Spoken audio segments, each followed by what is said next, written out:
The 30-year fixed mortgage rate increased this week to its highest level since July. That's according to Freddie Mac. The company's weekly survey shows the average rate rose to 6.84%. But here's a perspective check. That's just up from 6.78% last week. Freddie Mac's chief economist says this is because purchase demand remains low as we head into the winter holiday season. For more, I want to bring in now Maria Avellaneda. She's an associate broker with Keller Williams NYC. So, Maria, is it a good time then to buy a home during these winter months? What are some of the pros and cons? Every time that we give advice to our clients, we try to understand behavioral patterns. And the real estate market has proven to be, throughout history, extremely seasonal. And what happens in the winter is that basically it's our slowest season. There is less activity, but at the same time, it's a great opportunity for buyers. Basically, during the winter months, what you will see is more negotiability. I will say most of the sellers who put their houses or apartments on the market, let's say 6 months before, they are having the reality check. So either they will negotiate a little bit more or they will adjust their prices. So in that sense, I feel, it could be a very good time to buy for whoever is looking to get a new home, or also, for investors. I always advise them to buy during the winter and put their apartments on the market during the spring. So they will go into a positive cycle of buying relatively at a lower price and then renting the units at a higher price when demand picks up in the spring.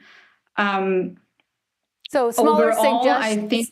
So smaller selection in the winter months, but potentially better discounts. Maria, given that interest rates have come down, even with this little uptick, have sales been going up as a result of the Fed's recent cuts? And given that we anticipate another potential rate cut coming up in the next Fed meeting, does it make sense, if you want to buy during these winter months, to wait just a little bit and see if the mortgage rates go back down?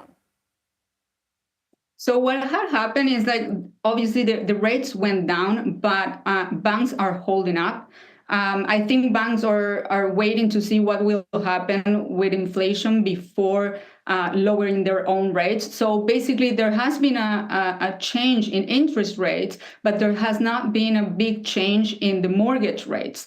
And also, what you see now is a very uncommon situation. We have what is called an inverted yield curve, right? Where basically short-term instruments are more expensive. Let's say a 10-year ARM today it's more expensive than a 30-year fixed loan, which is generally the opposite situation. What I feel is like the rate that I like today is the 15-year fix, which has proven to be a little bit more stable. It's still around 6%, and I think it's very representative of where the market will land.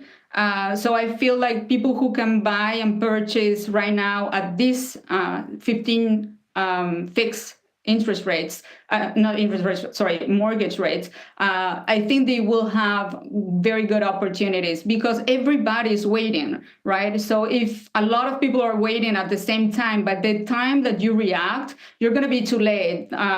Probably prices will go up by that time.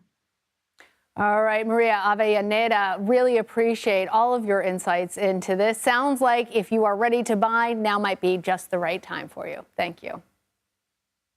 Thank you.